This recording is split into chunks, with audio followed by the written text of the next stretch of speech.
Hoje estamos aqui no Botânico das Asas, em Araruama, para gravar o 11º capítulo do livro Quando o Poder e o Potencial se Encontram, de T.D. Jakes.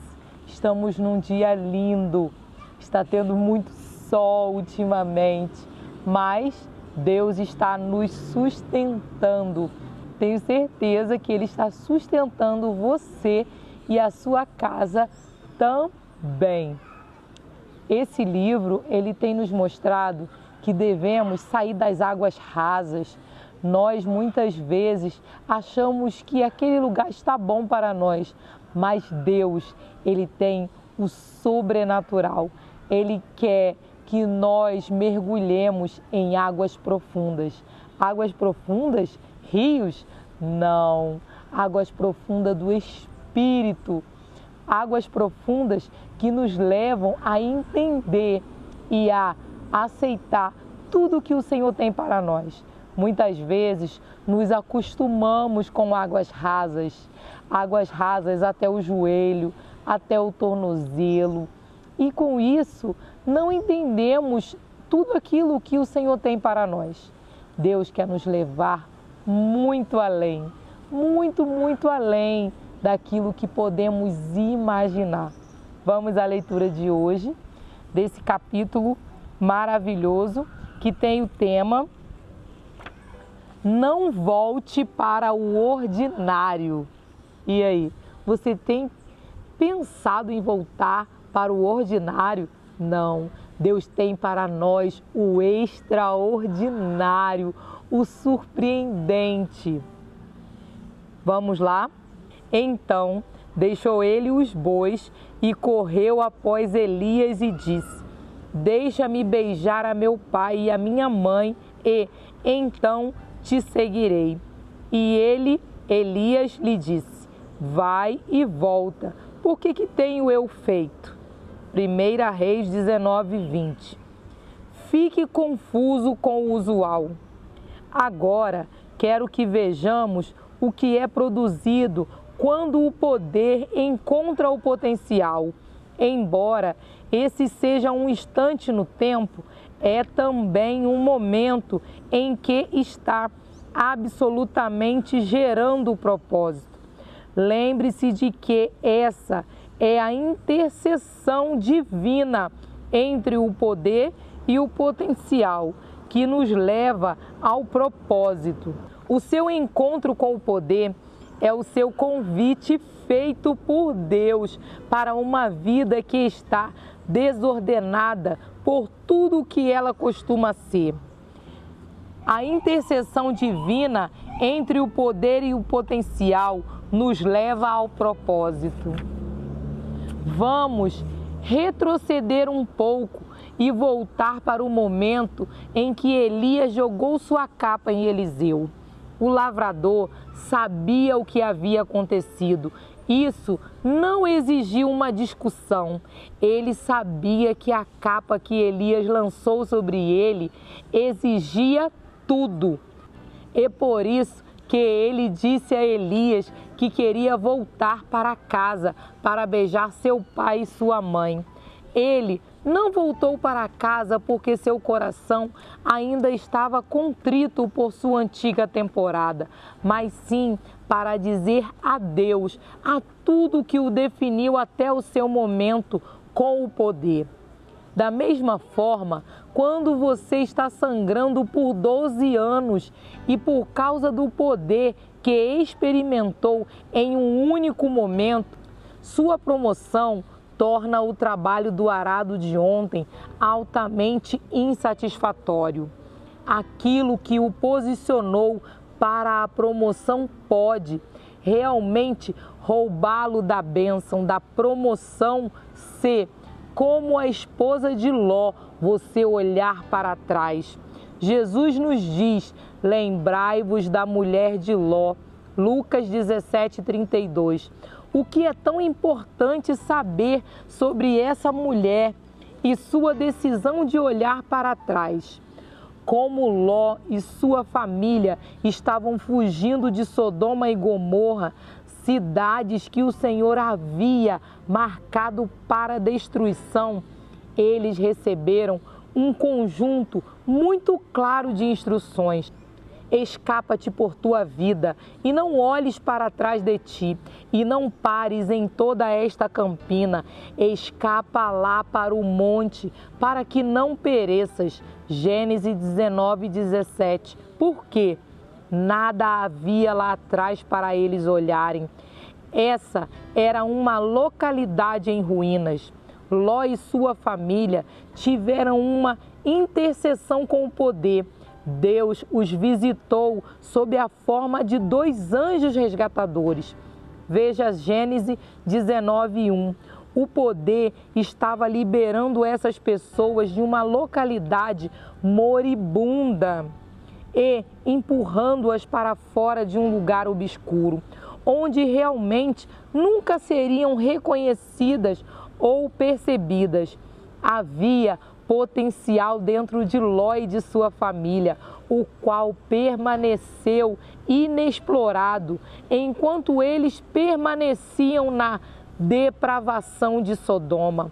O problema era que algo dentro da esposa de Ló ainda estava ligado à antiga vida, aos antigos caminhos, aos velhos amigos e aos lugares antigos. Algo dentro dela ainda estava profundamente ligado à forma como as coisas costumavam ser, tanto que ela desobedeceu diretamente às instruções que eles receberam dos anjos. Quando olhou para trás, ela transformou-se na própria coisa em que a cidade se tornou, ou seja, uma estátua de sal. Veja, versículo 26. Deus está chamando para além do que você já conheceu e convidando-o para as águas profundas. Talvez a esposa de Ló pensasse que poderia desfrutar do melhor dos 2 mundos. Deus estava chamando Ló e sua família para lugares altos, para as montanhas. Gênesis 19:17. A esposa de Ló tentava salvar algo que era infinitamente inferior ao que a convidava.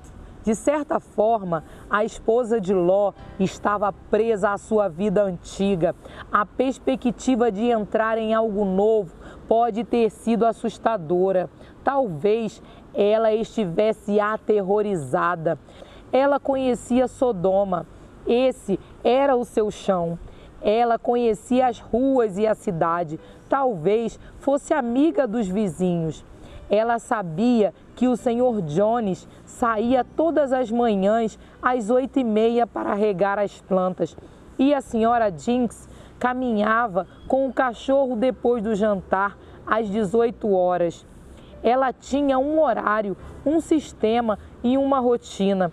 Você percebe para onde estou indo com isso?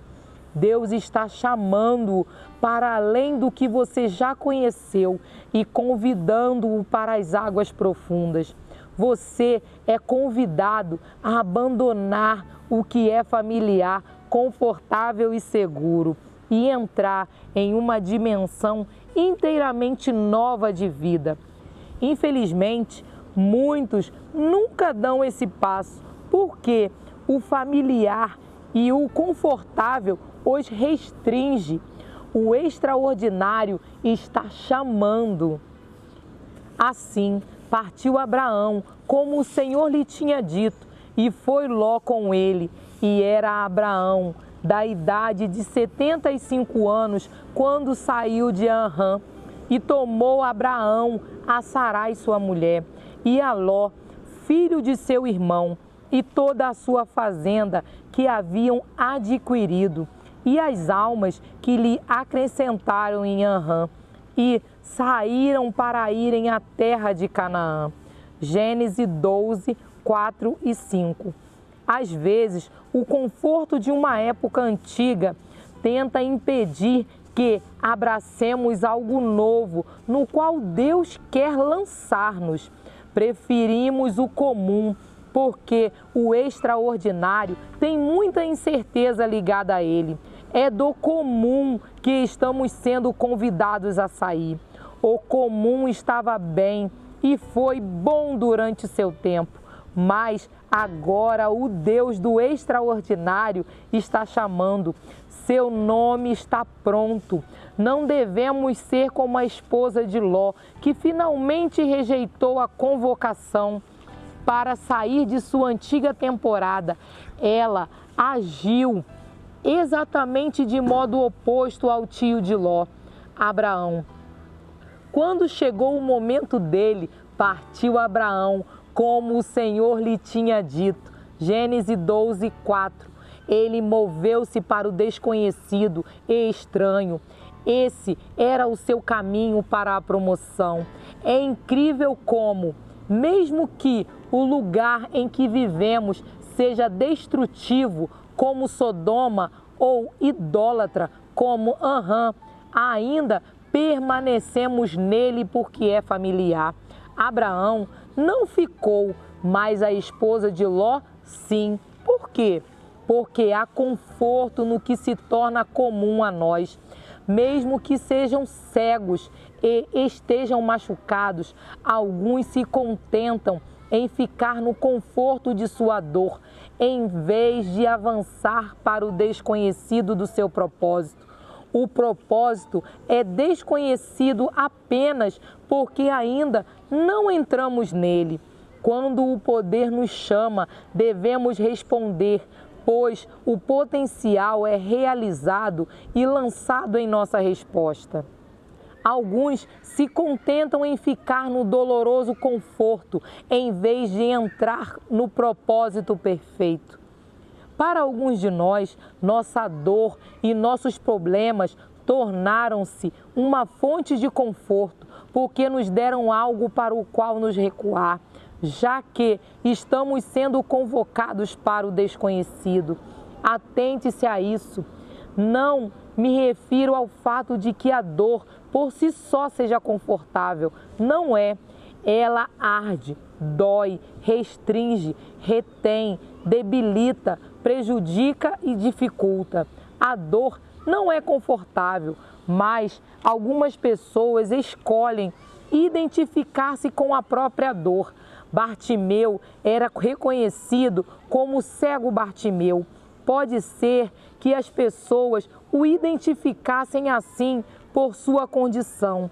Talvez seja por isso que Jesus estivesse perguntando a ele: o que você quer que eu faça? Quando parecia que sua necessidade era bastante óbvia. Porém, como mencionei, acho que Jesus estava procurando algo. Ele queria ver se esse homem estava realmente levando isso a sério. Não apenas sobre receber um toque, mas também para obter uma mudança de nome. Jesus queria ver quão profundamente a cegueira estava enraizada na identidade de Bartimeu. Do mesmo modo, Eliseu foi confrontado com uma escolha. Sua situação era diferente, embora o princípio fosse o mesmo. Ainda que ele não estivesse preso a uma situação debilitante, estava vivendo em um nível anterior. Ele lavrava quando o convite para o propósito passou por ele. Eliseu continuaria sendo Eliseu, o lavrador, ou assumiria o papel de Elias, o profeta? Considere as ramificações apenas por um momento. Se Eliseu não respondesse à capa de Elias e continuasse a lavrar, porque era isso que ele sabia fazer. Era sua rede de segurança e algo familiar. O chamado profético atribuído à sua vida nunca teria sido realizado. Do outro lado de cada momento cheio de poder está uma liberação de potencial desbloqueado, que muda completamente a sua vida. O cego Bartimeu ficou curado e tornou-se um seguidor de Cristo. Eliseu tornou-se um profeta que caminhou em uma porção dobrada de unção que estava sobre Elias. Considere o resultado de Eliseu dizendo sim ao desconhecido e estranho. Eliseu entrou em um ambiente de milagres que até mesmo Elias não havia experimentado. Esses milagres e a vida que eles impactaram nunca teriam sido realizados ou demonstrados se Eliseu continuasse lavrando. Se ele ficasse atrás, em seu antigo ambiente, em sua antiga glória, em sua posição anterior, não teria sido privilegiado em participar das façanhas extraordinárias que só foram ativadas quando ele saiu. Se ele decidisse continuar lavrando, seus olhos não teriam visto o rio Jordão dividido. 2 Reis 2,14. Se escolhesse continuar como lavrador e perder sua oportunidade de tornar-se profeta, não teria realizado o milagre criativo que curou as águas em Jericó. Entenda que todo esse potencial estava disponível para Eliseu. Isso é exatamente o que foi desbloqueado no momento do encontro divino, quando o poder de Elias despertou o potencial de Eliseu. Provavelmente, no seu momento de poder, você não verá todo o plano, cada detalhe, cada parada ao longo da estrada, cada bênção, cada encontro, cada descoberta. A sua mente não seria capaz de lidar com isso tudo bem ali, em um único encontro com o poder. Você não precisa saber. Tudo o que deve entender é que o momento do poder ativa o potencial para fazer coisas que sua imaginação não consegue conceber. O texto em 2 Reis nos diz que Eliseu prosseguiu milagrosamente, fornecendo azeite para a viúva. 2 Reis 4:1-4. Ressuscitando o filho dela dentre os mortos, 4:35, purificando o alimento, 4:41, multiplicando o pão, 4:43, curando Naamã da lepra, 5:10, fazendo com que uma cabeça de machado de metal flutuasse, 6:6, e curando a cegueira, 6:17. Até mesmo um homem morto foi ressuscitado. 2 Reis 13:21.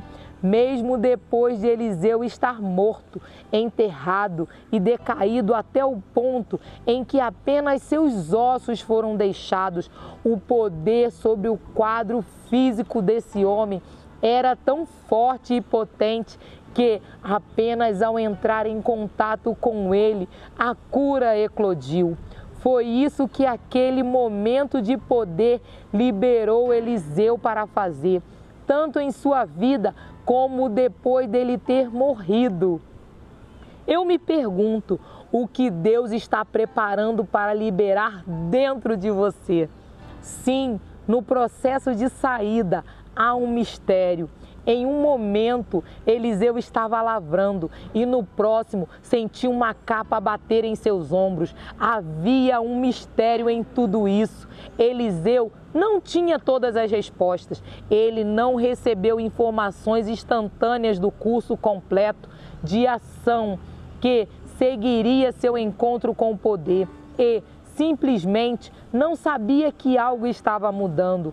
Ele estava pronto e disposto e, por sua vez, respondeu: não se atreva a contentar-se com o conforto de uma temporada antiga e desgastada quando você for convidado e trazido para o desconhecido. Só é desconhecido porque você ainda não experimentou, não tocou, não teve contato, não sentiu o cheiro, nem viu. É desconhecido porque não é familiar nem comum, não é o que você sempre conheceu. muito menos onde você já esteve. É algo fresco, novo e que vai abalar tudo. Mude sua identidade. O problema para alguns de nós é que a época antiga, apesar de destrutiva, é algo com que estamos familiarizados e, ao continuarmos naquela antiga temporada de dor familiar, impedimos-nos de entrar na nova temporada de propósito desconhecido. Em algum lugar ao longo do caminho, identificamos-nos com uma estação, boa ou ruim. Não podemos identificar-nos com uma temporada, pois quando ela muda, ficamos preocupados, começamos a tremer e ficamos nervosos. Por quê? Porque quem éramos está mudando, precisamos comemorar. Se você era o cego Bartimeu em sua temporada passada, tenho boas notícias. Você está prestes a tornar-se Bartimeu curado, o bem-aventurado Bartimeu, o Bartimeu discípulo. Nunca se agarre a alguma identidade que você abraçou em sua temporada anterior, porque isso pode ter sido errado. Você precisa saber quem você é, absolutamente. Deve saber quem é e o que tem em Cristo. Além disso, necessita conhecer seus pontos fortes e fracos e estar familiarizado com suas falhas e fraquezas. Você precisa saber o que é bom, com o que se motiva e como foi programado. Essas são identidades saudáveis que o levam a qualquer temporada. Existem identidades enfermas, como a do cego Bartimeu. Quando você é identificado pela sua situação ou seu problema, o seu vício o rotula ou sua escravidão se torna uma identidade, ou seu nome é determinado pelo seu inimigo. Logo, abrace a mudança. Quando o poder encontrar o seu potencial, Deus quebra essa falsa identidade e constrói uma nova. Além das identidades enfermas, há simplesmente identidades antigas com as quais você precisa lidar. Deus convocou para ser fiel onde você está, fazendo o que está a fazer. Porquanto Eliseu era um lavrador e cumpriu fielmente essa tarefa e identidade. No entanto, quando o poder desbloqueou seu potencial, sua profissão mudou, bem como sua identidade. O que estava certo ontem seria errado hoje, se ele tentasse continuar na mesma identidade. Se Eliseu procurasse permanecer como lavrador ao tentar entrar em sua identidade como profeta, entraria diretamente em um colapso nervoso. O lavrador tornou-se possível que o profeta emergisse. Lembre-se de que Eliseu foi fiel como lavrador e depois foi elevado. A promoção foi o subproduto da fidelidade na temporada anterior. Porém, quando chega o momento e a capa o atinge, você tem de pensar com os pés no chão. O sangramento para. A mera noção de voltar ao sangramento é repulsiva. Não há nada lá atrás, nem no arado, tampouco na cegueira, muito menos no sangramento. Cada uma dessas pessoas experimentou um conjunto diferente de circunstâncias, mas tinha um único denominador comum: o convite para um novo nível.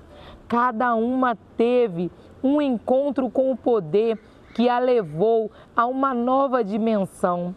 Sendo assim, cada indivíduo experimentou uma promoção mais exclusiva. Sua promoção torna o trabalho do arado de ontem altamente insatisfatório. Aquilo que o posicionou para a promoção pode realmente roubá-lo da bênção, da promoção. C, como a esposa... Não se agarre a uma identidade passada quando Deus o trouxe para uma nova realidade. Há características do lavrador que serão transferidas para o profeta, como a habilidade de lavrar, aplainar e trabalhar para quebrar o solo.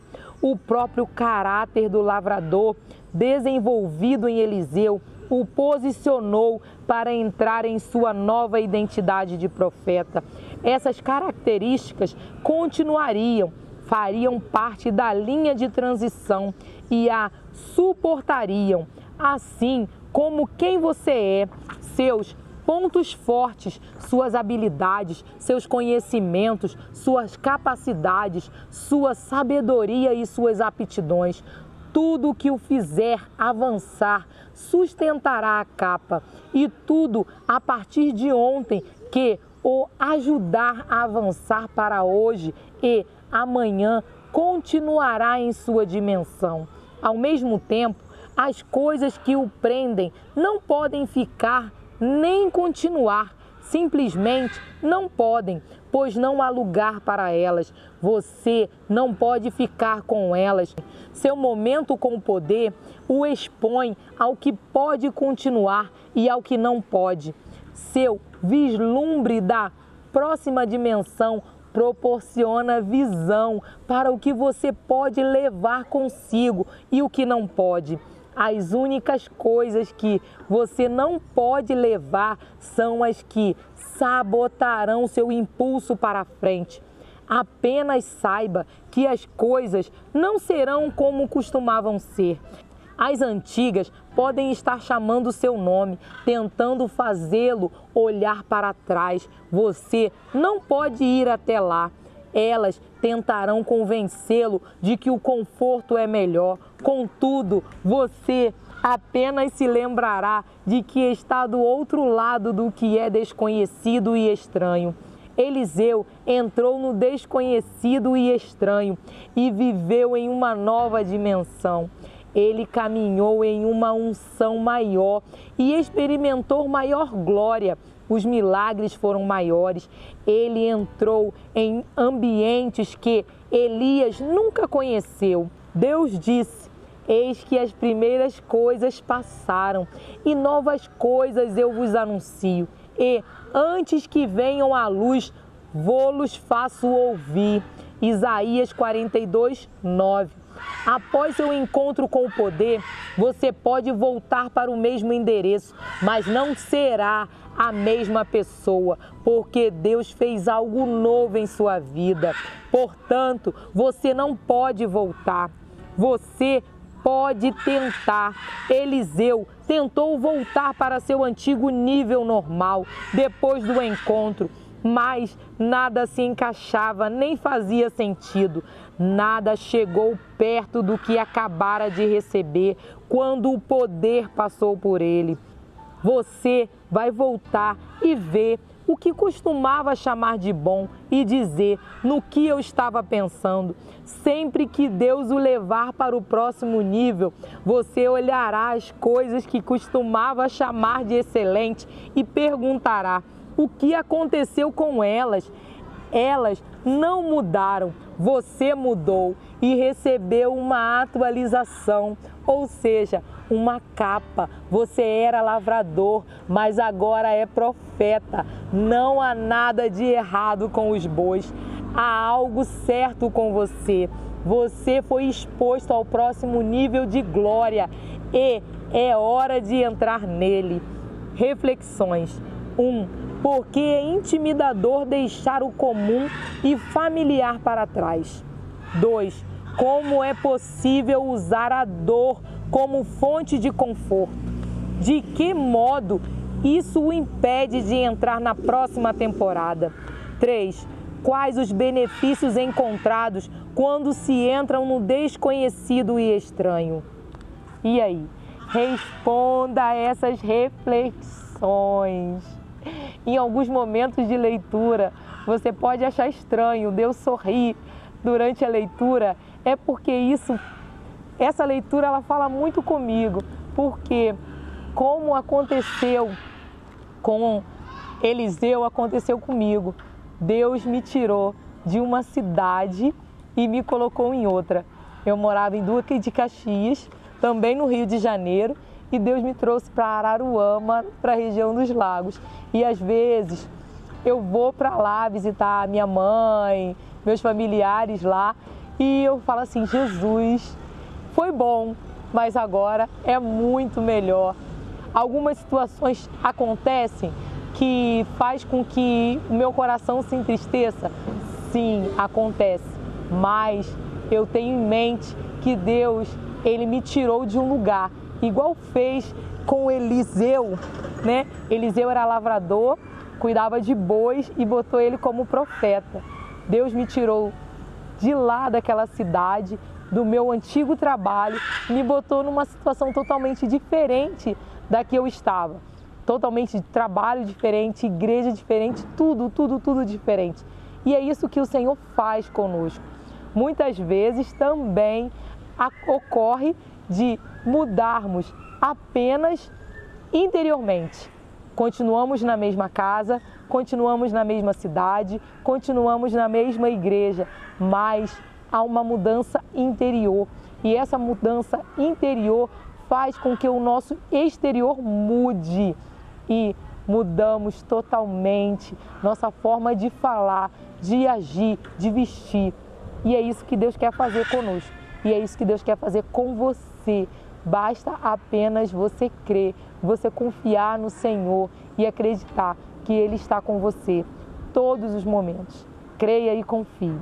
Vamos orar para finalizar a leitura de hoje. Senhor, muito obrigada por esse dia. Obrigada, Senhor, pela oportunidade de mudar. Obrigada, Senhor, por aceitar, Senhor, essa mudança. Obrigada por dizer sim, Senhor, a toda essa mudança, Senhor, que tem ocorrido na minha vida. Muito obrigada, Senhor, pelo teu cuidado comigo e com a minha família.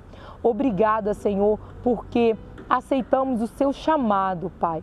Que aqueles também, Pai, que estão ouvindo essa leitura, aceitem o seu chamado de mudança. Muitas vezes não de local, mas de comportamento. Que o Senhor venha abençoá-los, guardá-los. Que o Senhor venha estar orientando e dando sabedoria a cada um, Pai. Em nome de Jesus. Amém e amém. Tchau. Até o próximo dia de leitura. Uma nova história, Deus tem.